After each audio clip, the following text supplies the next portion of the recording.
प्रिय भक्तजनों, आज मैं ऋषि पंचमी व्रत कथा सुनाने जा रही हूँ। राजा सुताश्व ने कहा कि हे पितामह, मुझे ऐसा व्रत बताइए जिससे समस्त पापों का नाश हो। तब ब्रह्मा जी ने कहा, राजन, मैं तुम्हें वह व्रत बताता हूँ जिससे समस्त पाप विनाश को प्राप्त होंगे। वह ऋषि पंचमी का व्रत है, जिसके करने से नारी जाति के तमाम पाप दूर होकर पुण्य की भागी होती है। इसके लिए तुम्हें एक पुरातन कथा कहता हूँ कि विदर्भ देश के एक उत्तंग नाम के सदाचारी ब्राह्मण निवास किया करते थे। उनकी पतिव्रता नारी सुशीला के एक पुत्र और एक पुत्री का जन्म हुआ। पुत्र सुभीभूषण ने वेदों का सांगोपांग अध्ययन किया। कन्या का समय अनुसार एक सामान्य कुल में विवाह कर दिया, पर विधि के विधान से वह कन्या विधवा हो गई। तो वह अपने सतीत्व की रक्षा पिता के घर पर रहकर करने लगे।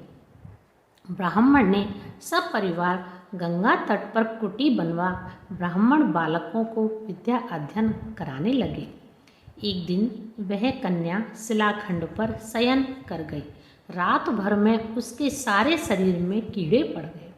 सुबह जब कुछ शिष्यों ने उस कन्या को अचानक इस दशा में देखा तो उसकी माता सुशीला को निवेदन किया कि माता, गुरु पुत्री के दुख को देखिए। गुरु पत्नी ने जाकर अपनी पुत्री की अचानक गंभीर दशा देख करके नाना तरह से विलाप करने लगी और पुत्री को उठाकर ब्राह्मण के पास लाती भई। ब्राह्मण भी पुत्री की दशा देखकर अति विस्मय को प्राप्त हुए और दुखी हुए। तब ब्राह्मणी ने हाथ जोड़कर कहा, महाराज, क्या कारण है कि इस पुत्री के सारे शरीर में कीड़े पड़ गए? महाराज ने ध्यान धर के देखा तो पता चला यह हमारी पुत्री 7 जन्म पहले ब्राह्मणी थी। एक दिन रजस्वला होते हुए भी घर के तमाम बर्तन, भोजन सामग्री स्पर्श करती रही। ऋषि पंचमी व्रत को भी अनादर से देखा। उसी दोष के कारण इस पुत्री के शरीर में कीड़े पड़ गए। क्योंकि रजस्वला यानी कि रजोधर्म वाली नारी प्रथम दिन चांडालनी के बराबर, दूसरे दिन ब्रह्मघातनी के समान व तीसरे दिन धोबिन के समान शास्त्र दृष्टि से मानी जाती है। तुम्हारी कन्या ऋषि पंचमी व्रत के अपमान के कारण इससे ब्राह्मण कुल में जन्म तो हुआ, पर शरीर में कीड़े पड़ गए हैं। तब सुशीला ने कहा, महाराज, ऐसे उत्तम व्रत को आप विधि के साथ वर्णन कीजिए जिससे संसार के प्राणी मात्र इस व्रत से लाभ उठा सके। ब्राह्मण बोले, हे सहधर्मिणी, यह व्रत भाद्र मास की शुक्ल पक्ष की पंचमी को धारण किया जाता है। पंचमी के दिन सुंदर नदी में स्नान कर व्रत धारण कर सायंकाल सप्त ऋषियों का पूजन विधान से करना चाहिए। भूमि को शुद्ध गऊ के गोबर से लीप के उस पर अष्टकमल दल बनाकर नीचे लिखे सप्त ऋषियों का स्थापन कर प्रार्थना करनी चाहिए। महर्षि कश्यप, महर्षि अत्रि, भारद्वाज, विश्वामित्र, गौतम, जमदग्नि, वशिष्ठ महर्षियों की स्थापना कर आचमन, स्नान, चंदन, फूल, दीप, नैवेद्य आदि से पूजन कर व्रत सफल की कामना करनी चाहिए। इस व्रत को करके उद्यापन की विधि भी करनी चाहिए। चतुर्थी के दिन एक बार भोजन करके पंचमी के दिन व्रत आरंभ करें। सुबह नदी या जलाशय में स्नान करके गोबर से लीप करके सर्वतोभद्र चक्र बना के उस पर कलश स्थापन करें। कलश के कंठ में नया वस्त्र बांधें। पूजा सामग्री एकत्र कर अष्टकमल दल घर सप्त ऋषियों की स्वर्ण प्रतिमा स्थापित करें। फिर षोडशों उपचार से पूजन कर रात्रि को पुराण का श्रवण करें। फिर सुबह ब्राह्मण भोजन दक्षिणा देकर संतुष्ट करें। इस प्रकार इस व्रत का उद्यापन करने से नारी सुंदर रूप लावण्य को प्राप्त होकर सौभाग्यवती होकर धन पुत्र से संतुष्ट हो अजय उत्तम गति को प्राप्त होती है। दूसरी कथा भविष्य पुराण में इस प्रकार आती है कि एक बार महाराज श्री कृष्ण से महाराज युधिष्ठिर ने कहा कि वह कौन सी पंचमी है जिसके करने से नारी जाति दोषों से मुक्त हो करके पुण्य को प्राप्त होती है। आप मुझे संक्षेप में श्रवण कराइए।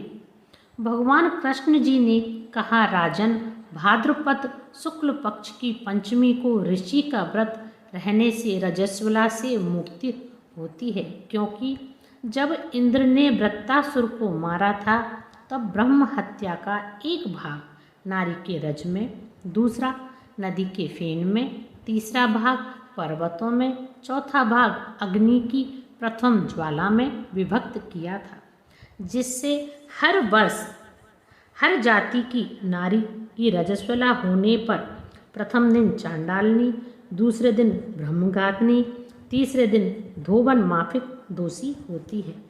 इससे उस दिन प्रति वस्तु छूने से अपवित्र होकर दोष होता है। इस ऋषि पंचमी व्रत के करने से वह दोष मुक्त होकर नारी पति पवित्रता को प्राप्त होती है। हे राजन, विदर्भ देश में एक सेनजीत नाम का एक राजा था। उसी राज में एक सुमित्र नाम का एक विद्वान ब्राह्मण था। उसकी पत्नी जयश्री नाम की एक दिन कृषि कार्य में रहती रजस्वला धर्म को प्राप्त हो गई और वह समय अनुसार भोजन और प्रति वस्तु छूती रही। इस प्रकार समय पाकर दोनों पति पत्नी की मृत्यु हो गई। मरने पर ब्राह्मणी को कुतिया का जन्म हुआ और ब्राह्मण को बैल का जन्म लेना पड़ा। इस पर दोनों का अपने तप के प्रभाव से पूर्व जन्म की बातों का स्मरण बना रहा और यह दोनों प्राणी अपने ही पुत्र के घर पालित हुए। एक दिन पितृपक्ष में ब्राह्मण कुमार ने अपने पिता की श्राद्ध तिथि में विधि के साथ ब्राह्मणों का भोज रखा और अपनी पत्नी से स्वादिष्ट पकवान बनाने की आज्ञा दी। इधर ब्राह्मण पतोहू ने विविध पकवान खीर आदि बनाकर तैयार की। भाग्यवश एक सर्प ने उस खीर में जहर उगल दिया। यह हाल ब्राह्मणी कुतिया बनी देख रही थी, तो उसने सोचा कि अगर ब्राह्मण खाएंगे तो मृत्यु को प्राप्त हो जाएंगे, इससे मेरे लड़के को ब्रह्म हत्याओं का भारी पाप लगेगा। इससे उस खीर को कुतिया ने जान के भी झूठी कर दी, तो बहू ने कुतिया को इतनी मार मारी कि उसकी कमर तोड़ दी और खीर फेंक कर दूसरी बना ली। फिर श्राद्ध कर सब ब्राह्मणों को भोजन कराया।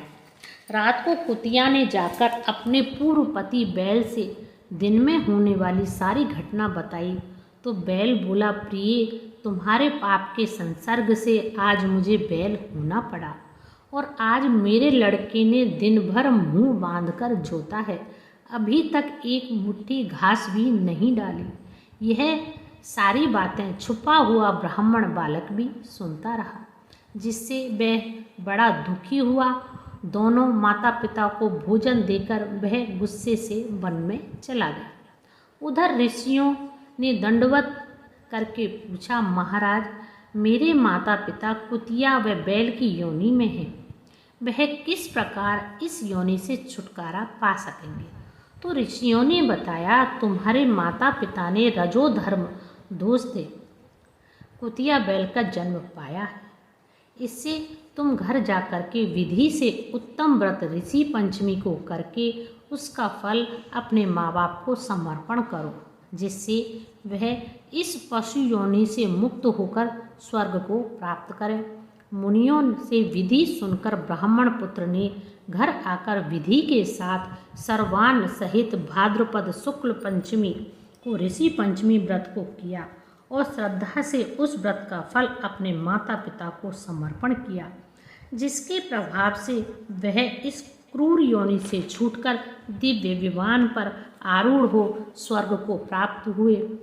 हे राजन, जो नारी इस व्रत को विधि के साथ करती है, श्रद्धा से सप्तऋषियों का पूजन, वह नारी भयंकर रजस्वला दोष से छूटकर शीघ्र ही धन, पुत्र, पौत्र आदि का सौभाग्य रूप को पाती है।